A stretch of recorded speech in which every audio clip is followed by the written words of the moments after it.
ஆக்சுவலா வடிவேல் முருகன்ற பெயர தாண்டி எல்லாருக்கும் கோடாங்கினா தான் என்னன்னு யாரு அப்படிங்கிற மாரியே தெரிய வருது. இப்போ வரைக்கும் அந்த கமெண்ட்ல நீங்க ஒரு போஸ்ட் உங்களுடைய சோசியல் மீடியால ஒரு போஸ்ட் போட்டாலுமே, "யோவ் இங்க என்னய்யா பண்ணிட்டு இருக்க? போயிட்டு தயவு செஞ்சு ரிவ்யூ போடு" அப்படின்ற மாரி கெஞ்சி கூத்தாடிட்டு இருக்காங்க. ஒரு சாதாரண பையன், ஒரு ரிவ்யூவர், ஒரு ஆக்டர். இது எப்படி இங்கிருந்து? இது எல்லாத்துக்குமே காரணம் சினிமா தான்.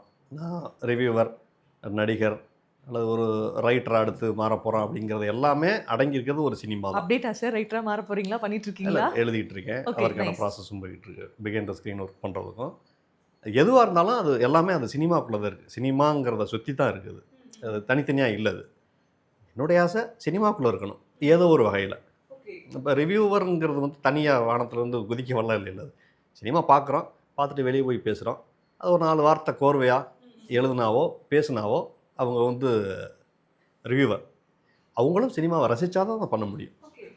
நடிகரா இருந்தாலும் சினிமாவ ரசிச்சா தான் அத நடிக்க முடியும். அது எல்லாமே சினிமாக்குள்ள தான் இருக்குது. அ நெனச்சு பார்க்கும்போது நமக்கு ஆச்சரியமா இருக்கு. ஏன்னா நம்ம அங்க வருவோம்.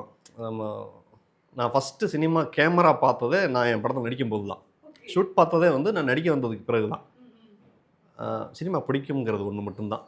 இந்த பிடிச்ச விஷயம் தான் அதுவா ஒவ்வொரு கட்டமா இழுத்து